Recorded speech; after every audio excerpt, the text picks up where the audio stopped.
नमस्कार दोस्तों, आप सभी का विश्व भारती चैनल में बहुत बहुत स्वागत है।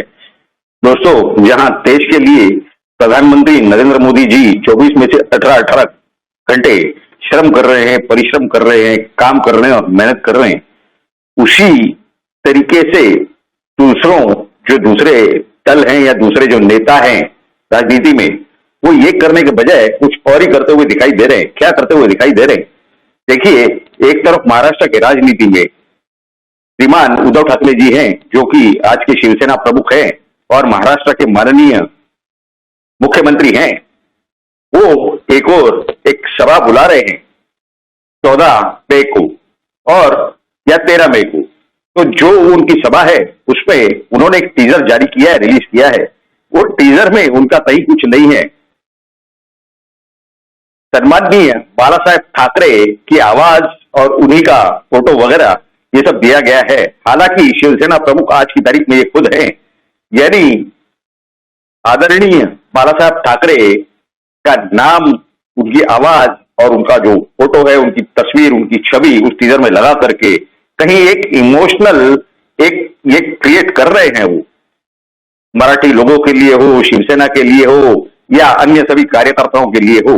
लेकिन आपको एक और बात बता दे, ये तो खुद मुख्यमंत्री है, लेकिन इनकी कोई इमेज नहीं है कि अपने आप कोई सभा अपने दम पर आयोजित कर सके। ये तो स्पष्ट रूप से दिखाई दे रहा है, क्योंकि नवनीत राणा ने भी पिछले 48 घंटों में इन्हें चैलेंज किया था कि आप जो विधानसभा क्षेत्र चुने वहां पर हम आपके खिलाफ लड़ने तैयार हैं और भगवान प्रभु श्री राम और हनुमान जी के भक्त आपको सबक सिखाएंगे। खैर, महाराष्ट्र के अंदर एक और सुपर सीएम है, जी हाँ, शरद पवार साहब। लेकिन ये विषय की जानकारी देने से पहले आपको बता दें, हमने पिछले 2 या 3 दिनों में इनके विषय में एक जानकारी दी है, एक वीडियो बनाया है। आप देखेंगे, आपको मालूम हो जाएगा पलटू काका के विषय में। तो आप हमारे होम पेज पर वो देख सकते हैं। खैर, शरद पवार साहब जो है वो क्या कर रहे हैं, किस तरह की राजनीति कर रहे हैं और किस तरह से पलटियां गुलाटियां मार रहे हैं, उसी की जानकारी देने आ रहे हैं। ये लगभग ये बताया जा रहा है कि 50-55 सालों से वो राजनीति में रहे हैं और आज भी हैं। उनकी उम्र कुछ 82 या 84 साल है।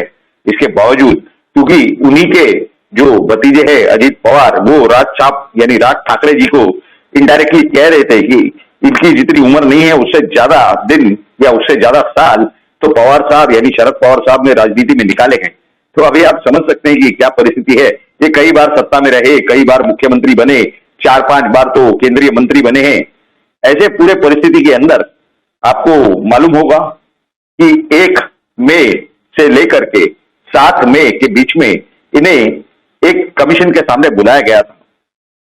ये जो पुणे जिले के अंदर कोरेगांव भीमा की जो हिंसा हुई थी 1 जनवरी 2018 में, उसके जांच के लिए, वो जो दंगों की जांच के लिए ये जो कमीशन बिठाया गया था, उसके सामने ये पेश हुआ। उसके पेश होने के 2 दिन पहले इन्होंने एक एफिडेविट यानी शपथ पत्र फाइल किया। उसमें क्या कहा गया? 124A देशद्रोह या राजद्रोह का जो कलम है वो अभी आउटडेटेड हो चुका है और उसे बदला जाना चाहिए। अब केंद्रीय कमीशन के सामने आप ये बात रख रहे हैं। अब आप बताइए, जिस समय ये दंगे हुए 1 जनवरी 2018 को, उस समय देवेंद्र फडणवीस की सरकार थी, भारतीय जनता पार्टी की सरकार थी महाराष्ट्र में, और केंद्र में प्रधानमंत्री नरेंद्र मोदी जी की सरकार थी। खैर, वो सब बातें अपनी जगह है। आज की जो परिस्थिति है वो अलग है।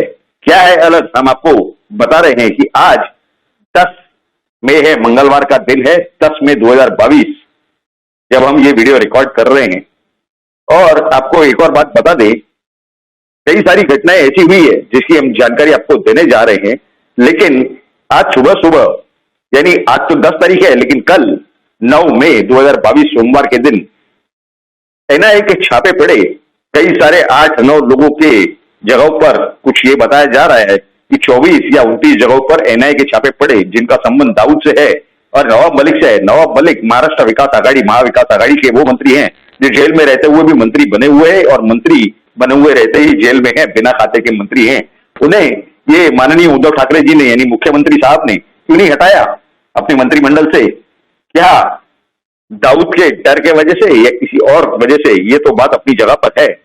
लेकिन ये होने के बाद 24 घंटों के अंदर सुबह सुबह 10 मई को 2022 को शरद पवार साहब एक प्रेस कॉन्फ्रेंस बुलाते हैं और उसमें क्या कहते हैं, उन्हें कहते हैं कि कल यानी 9 मई को सुप्रीम कोर्ट में जो सुनवाई हुई, किस विषय में हुई थी वो सुनवाई आपको बता दें, ये 124 जो सेडिशन का कलम है, देशद्रोह राजद्रोह का कलम है, उस विषय में केंद्र सरकार ने एक शपथ पत्र फाइल किया था कि इस कलम पर वो पुनर्विचार करने तैयार हैं।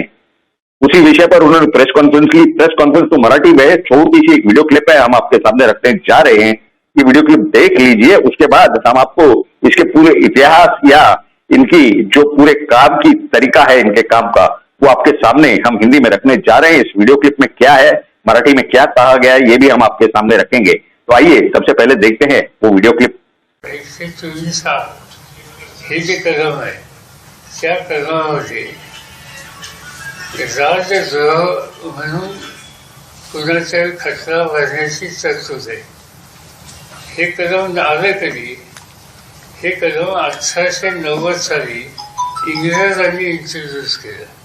आता ते इंग्रज गेले, त्या काळामध्ये इंग्रज राज्याच्या विरुद्ध कोणी उठाव केला तर त्याच्यासाठी राज्यद्रोह। आता आपण स्वतंत्र देशाचे नागरिक आहोत आणि त्यामुळे लोकशाहीमध्ये सरकारच्या विरुद्ध एखाद्या प्रश्नावर आवाज उठवायचा जनतेचा अधिकार आहे आणि म्हणून तो राजद्रोह हे ॲक्सेप्ट मान्य करू नये असं स्टेटमेंट मी त्या दिवशी केलं। सुदैवानं सुप्रीम कोर्टामध्ये तीच केस एक चालू आहे आणि त्या केसमध्ये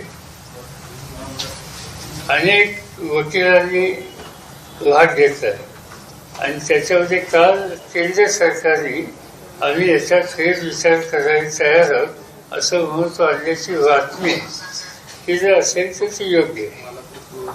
ज्या पद्धतीनं प्रतिज्ञापत्र त्या संदर्भात सरकार सादर करते सकारात्मक आहे केंद्र सरकार याबाबत कसं सर दिसतंय, कारण पहिल्यांदा केंद्र सरकारने विरोध केला होता, पण सुप्रीम कोर्टाची भूमिका लक्षात घेऊन आम्ही याच्या बाबतीत फेरविचार करायला तयार आहोत असं प्रतिज्ञापत्र त्यांनी केलं। यामध्ये केंद्र सरकारनं न्यूटन पत्र घेतलं असं म्हणता येईल का? कारण त्या पद्धतीने नाही, कसं आहे की जुने कायदे आता 1890 सालचा कायदा आजच्या परिस्थितीमध्ये ते टोटल सोयीचा असेल असंही नाही, काही कायद्यांचं बदल हे सतत करावं लागतात। पार्लमेंटमध्ये निव्वळ आमचं काम जुन्या कायद्यात दुरुस्ती करण्याचंच असतं। तो इस वीडियो क्लिप में शरद पवार साहब क्या कह रहे हैं? ये कह रहे हैं कि ये जो देशद्रोह का कानून है, ये जो कायदा है, ये 1890 में अंग्रेजों ने लाया था, यानी जब अंग्रेजों की सरकार भारत में थी और अंग्रेजों की सरकार के खिलाफ कोई भी अगर खिलाफत होती तो उस खिलाफत को यानी भारतीय लोगों को दबाने के लिए, उनके आंदोलन को दबाने के लिए ये कानून लाया गया था। दूसरी बात हम आपको ये भी बता दें कि ये कह रहे हैं कि अभी तो ये तो स्वतंत्र भारत है और अब भारत की जनता को सरकार के किसी भी विषय पर सवाल उठाने का पूरा पूरा अधिकार है, तो अब इस कानून की जरूरत नहीं है। जब इनसे पूछा गया कि क्या केंद्र की सरकार इस विषय पर यू टर्न ले रही है, यानी पहले इस विषय के खिलाफ थी केंद्र की सरकार और अब उन्होंने इस पर पुनर्विचार करने का निर्णय लिया है और उस विषय में सुप्रीम कोर्ट में शपथ पत्र फाइल किया है, तो ये कहते हैं कि नहीं, यू टर्न की बात नहीं है इसके अंदर। पुराने कायदों को रद्द करना या उन्हें दुरुस्त करना या उनका पुनर्विचार करना ये सरकारों का कर्तव्य है, काम है। अभी आप बताइए, जो साहब खुद कम से कम 3-4 बार मुख्यमंत्री रह चुके हैं, 3 या 4 बार केंद्रीय मंत्री रह चुके हैं, 50-55 साल राजनीति में उन्होंने बिताए हैं, उस समय सरकार में रहते हुए ये सभी कर्तव्य भूल गए थे। आपको एक और शॉकिंग बात बताते हैं। अभी पिछले ही महीने 23 अप्रैल 2022 को ये जो निर्दलीय सांसद हैं नवनीत राणा, उनके और उनके पति जो निर्दलीय विधायक हैं महाराष्ट्र से, ये दोनों ही अमरावती से हैं, इनके खिलाफ भी यही देशद्रोह के कलम लगाए गए थे। यानी इनकी खुद की जो सरकार है महाराष्ट्र में, ये इन्हीं कलमों का दुरुपयोग करती है और जब इन्हें लगता है कि इनके जो हितचिंतक हैं, जो समर्थक हैं, उनके खिलाफ यही कानून लगाए जा सकते हैं, यानी जिनका संबंध दाऊद से हो, क्योंकि कई सारी ऐसी चर्चाएं होती रहती थी और आज भी होती रहती है कि शरद पवार साहब का संबंध दाऊद से, ऐसा हमारा कहना बिल्कुल नहीं है, लेकिन ये सारी चर्चाएं क्यों चलती है? क्योंकि एन वोरा कमीशन यानी 1993 जो बम ब्लास्ट हुए, हिंदू मुस्लिम के दंगे हुए थे, उस विषय में उन्होंने जो जांच की और उसकी जो रिपोर्ट केंद्र सरकार के सामने और संसद के सामने रखने का उन्होंने पेशकश की, वो रिपोर्ट आज भी संसद के सामने पेश नहीं की गई है। उसके कुछ गिने चुने पन्ने ही पेश किए गए हैं। तो बाकी की पूरी क्लासिफाइड इंफॉर्मेशन यानी कौन से नेताओं के देशद्रोही ताकतों के साथ संबंध है, क्या ये बात बाहर आना जरूरी नहीं है? और फिर शरद पवार साहब जो कि खुद इतने साल सत्ता में रहे हैं, चाहे वो महाराष्ट्र में हो चाहे केंद्र में हो, क्या तब उन्हें ये ख्याल क्यों नहीं आया कि ये जो 124A भारतीय दंड संहिता का जो नियम है, जो वो प्रावधान है, इसका दुरुपयोग हो रहा है? क्या ये उसका दुरुपयोग कर रहे थे या नहीं कर रहे थे? ये भी एक सवाल है। यदि सरकार के खिलाफ अगर कोई आवाज उठाए तो उसे दबाने के लिए इस प्रावधान का उपयोग करना या दुरुपयोग करना, क्या उसका ये लाभ ले रहे थे? ये पूरा विषय है आज के इस जानकारी का। इस पूरे विषय में ये जो इनकी पलटियों का खाब है, ये दोबारा हमने आपके सामने रखा।